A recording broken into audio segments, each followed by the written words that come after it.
Hello ಸ್ನೇಹಿತರೆ, ನನ್ನ ಹೆಸರು ಡಾಕ್ಟರ್ ಕಿರಣ್ ಕುಮಾರ್ ರಾಯರ್ ಅಂತ ಹೇಳಿ ನಾನು ಇವತ್ತಿನ ದಿನ ಒಂದು ಹೊಸ ಪ್ರಯತ್ನವನ್ನು ನಾನು ಮಾಡ್ತಾ ಇದ್ದೇನೆ. ಅದೇನಪ್ಪ ಅಂದರೆ ಮೆಂಟಲ್ ಎಬಿಲಿಟಿ ಒಂದು ಸ್ಪರ್ಧಾತ್ಮಕ ಪರೀಕ್ಷೆಗಳಲ್ಲಿ ನಾವೆಲ್ಲರೂ ಹೋದಂಥ ಸಂದರ್ಭದಲ್ಲಿ ಅಲ್ಲಿ ಮೆಂಟಲ್ ಎಬಿಲಿಟಿಗೆ ಸಂಬಂಧಪಟ್ಟಂಥ ಹಲವಾರು ಪ್ರಶ್ನೆಗಳನ್ನು ಕೊಟ್ಟಿರ್ತಾರೆ. ಆ ಪ್ರಶ್ನೆಗಳಲ್ಲಿ ಮುಖ್ಯವಾದಂಥವು ಈ ರೀತಿಯ ಡಿಫಿಕಲ್ಟ್ ಇರುವಂತಹ ಒಂದಿಷ್ಟು ಪ್ರಶ್ನೆಗಳನ್ನು ಸಹಿತ ಕೊಟ್ಟಿರ್ತಾರೆ. ಉದಾಹರಣೆಗೆ ಈ ಒಂದು ತ್ರಿಭುಜಾಕೃತಿಗಳನ್ನು ಕೊಟ್ಬಿಟ್ಟು ಅದು ಆ ಒಂದು ತ್ರಿಭುಜಾಕೃತಿಗಳಲ್ಲಿ ಎಷ್ಟು ತ್ರಿಭುಜಗಳು ಇದಾವ ಅನ್ನುವಂಥದ್ದನ್ನು ಕೇಳುವಂಥದ್ದನ್ನು ನಾವು ಕಾಣ್ತಿರ್ತೀವಿ. ಈಗ ಇದನ್ನು ನಾವು ನೋಡಿದಂಥ ಸಂದರ್ಭದಲ್ಲಿ ನಮ್ಗೆ ಸಹಜವಾಗಿ ಗೊತ್ತಾಗ್ತದೆ ಇದು ಒಂದು ಮಾತ್ರ ಇದೆ ಅಂತೇಳಿ. ಯಾಕಂದರೆ ಇದು ಒಂದು ನೋಡಿದ ತಕ್ಷಣ ಗೊತ್ತಾಗ್ತದೆ ತ್ರಿಭುಜ ಒಂದಿದೆ ಅಂತೇಳಿ. ಒಂದು ವೇಳೆ ಇದರಲ್ಲಿಯೇ ಎರಡು ತ್ರಿಭುಜಗಳನ್ನು ಕೊಟ್ಟಂಥ ಸಂದರ್ಭದಲ್ಲಿ ಎಷ್ಟಿದಾವ ಅನ್ನುವಂಥದ್ದು ನಮ್ಗೆ ಗುರುತು ಅಂದರೆ ನಾವೇನು ಮಾಡ್ತೀವಿ, ಇದು ಒಂದು, ಇದು ಎರಡು, ಇದು ಮೂರು, ಹೀಗೆ ನಾವು ಲೆಕ್ಕ ಇಡುವಂಥ ಕೊಂಡ್ರುವಂಥ ಸಾಧ್ಯತೆಗಳು ಜಾಸ್ತಿ ಆಗ್ತವೆ. ನಾವು ಆ ರೀತಿಯಾಗಿ ಮಾಡಬಾರ್ದಾಗ್ತದೆ. ಆಗ ನಾವು ಏನು ಮಾಡ್ಬೇಕಾಗ್ತದಪ್ಪ ಅಂದರೆ ಸಹಜವಾಗಿ ಈ ಒಂದು ತ್ರಿಭುಜಗಳನ್ನು ಗುರ್ತಿಡಬೇಕಾದ್ರೆ ಒಂದು ವೇಳೆ ಈ ರೀತಿಯಾದಂಥ ತ್ರಿಭುಜ ಇತ್ತಂದ್ರೆ ನಾವು ಬೇಸನ್ನು ಮಾತ್ರ ಆಧಾರವಾಗಿ ಇಟ್ಕೋಬೇಕಾಗುತ್ತೆ. ಯಾವುದನ್ನು ನೋಡ್ಬೇಕಂದ್ರೆ ಇಲ್ಲಿ ಒಂದು, ಇದು ಎರಡು ಈಕ್ವಲ್ ಟು ಮೂರು ಅಂದರೆ ಒಟ್ಟಾರೆಯಾಗಿ ಇದು ಒಂದು, ಇದು ಎರಡನೇದು, ಇದಕ್ಕೆ ಎರಡು, ಇವೆರಡು ಸೇರಿಸಿದ್ರೆ ಮೂರು, ಒಟ್ಟಾರೆಯಾಗಿ ಇದರಲ್ಲಿ ಮೂರು ತ್ರಿಭುಜಗಳದಾವ ಅಂತೇಳಿ ನಮಗೆ ಗೊತ್ತಾಗುವಂಥದ್ದನ್ನು ನಾವು ಕಾಣ್ತೀವಿ.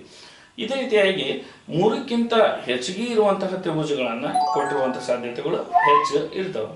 ಆದರೂ ಸಹಿತ ನಾವೇನು ಮಾಡಬೇಕಾಗ್ತದಪ್ಪ ಅಂದರೆ ಒಂದು, ಎರಡು, ಮೂರು, ಈ ರೀತಿಯಾಗಿ ಇವನ್ನೆಲ್ಲ ಪ್ಲೇಸ್ ಮಾಡ್ಕೊಂತ ನಾವು ಹೋಗ್ಬೇಕಾಗ್ತದೆ. ಹೋದಂಥ ಸಂದರ್ಭದಲ್ಲಿ ಇಲ್ಲೇನಂತಲ್ಲ ಮೂರು, ಎರಡು, ಐದು, ಐದು ಪ್ಲಸ್ ಒಂದು, ಆರು, ಒಟ್ಟಾರೆಯಾಗಿ ಇದರಲ್ಲಿ ಎಷ್ಟು ತ್ರಿಭುಜಗಳು ಅದಾವ ಅಂದರೆ 6 ತ್ರಿಭುಜಗಳು ಇರುವಂಥದ್ದನ್ನು ನಾವು ಗುರುತಿಸ್ತೀವಿ. ಹೇಗಂದರೆ ಇದು ಒಂದು, ಇದು ಎರಡು, ಇದು ಮೂರು, ಇದು ನಾಲ್ಕು, ಇದು ಐದು, ಇದು ಆರು ಅಂತೇಳಿ ಒಟ್ಟಾರೆಯಾಗಿ 6 ತ್ರಿಭುಜಗಳು ಇರುವಂಥದ್ದನ್ನು ನಾವು ಗುರುತಿಸ್ತೀವಿ. ಸಮಾನವಾಗಿ ನಾವು ಇಷ್ಟೆಲ್ಲ ಗಿರಿಗಳನ್ನ ಹಾಕಿ ಹಿಂಗೆಲ್ಲ ನೋಡ್ಕೊಂಡು ಬದಲು ಒಟ್ಟಾರೆ ಏನೈತಲ್ಲ ಈ ಒಂದು ಬೇಸು, ಇದು ಎರಡನೇ ಬೇಸು, ಇದು ಮೂರು ಬೇಸು, ಟೋಟಲಿ 1, 2, 3 ಟೋಟಲ್ ಆಗಿ 6 ತ್ರಿಭುಜಗಳು ಇದರಲ್ಲಿ ಇರುವಂಥದ್ದನ್ನು ನಾವು ಗುರುತಿಸ್ಬೋದು. ಇನ್ನು ಮುಂದುವರೆದು ಇದಕ್ಕಿಂತ ಹೆಚ್ಚಿನ ಒಂದು ತ್ರಿಭುಜಗಳನ್ನು ಸಹಿತ ಕೊಟ್ಟಿರುವಂಥದ್ದನ್ನು ನಾವು ಕಾಣ್ತೀವಿ. ಆಗ ಯಾವ ರೀತಿಯಾದಂಥವು ಅಂತಂದರೆ ಒಂದು ಬೃಹತ್ತಾಕಾರದ ಒಂದು ತ್ರಿಭುಜ, ಅದರಲ್ಲಿ ಮತ್ತೆ ಒಂದಿಷ್ಟು ತ್ರಿಭುಜಗಳನ್ನು ಕೊಟ್ಟಿರ್ತಾರೆ, ಅದರಲ್ಲಿ ನಡುವೆ ಮತ್ತೆ ತ್ರಿಭುಜಗಳು ಬಂದಿರ್ತವೆ. ಈಗ ನಾವು ಏನು ಮಾಡಬೇಕು, ಒಂದೇ ಲೈನ್ ಒಳಗಿದ್ದಂಥವಾಗಿದ್ದರೆ 1, 2, 3 ಹಾಕ್ಕೊಂಡು ಇಲ್ಲಿ 6 ಅಂತೇಳಿ ಹಾಕಿದ್ವಿ.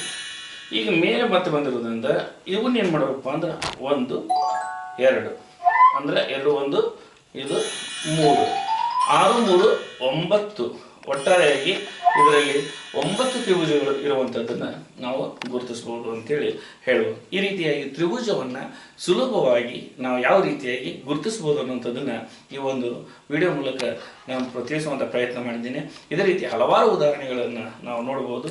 ಮುಂದಿನ ವಿಡಿಯೋದಲ್ಲಿ ಮತ್ತೆ ಹೆಚ್ಚಿನ ತ್ರಿಭುಜಗಳನ್ನು ಮತ್ತು ಆಯತಗಳನ್ನು ಬೇರೆ ಬೇರೆ ಮೆಂಟಲ್ ಎಬಿಲಿಟಿ ಸಂಬಂಧಪಟ್ಟಂತಹ ಹಲವಾರು ವಿಚಾರಗಳನ್ನು ತಿಳಿಸೋಣ ಅಂಥೇಳಿ ನನಗೆ ನಾನು ನಿಮ್ಮ ಕಿರಣ್ ಕುಮಾರ್ ರಾಯರ್ ಈ ಮೂಲಕ ತಿಳಿಸ್ತಾ ಇದ್ದೀನಿ. ಧನ್ಯವಾದಗಳು.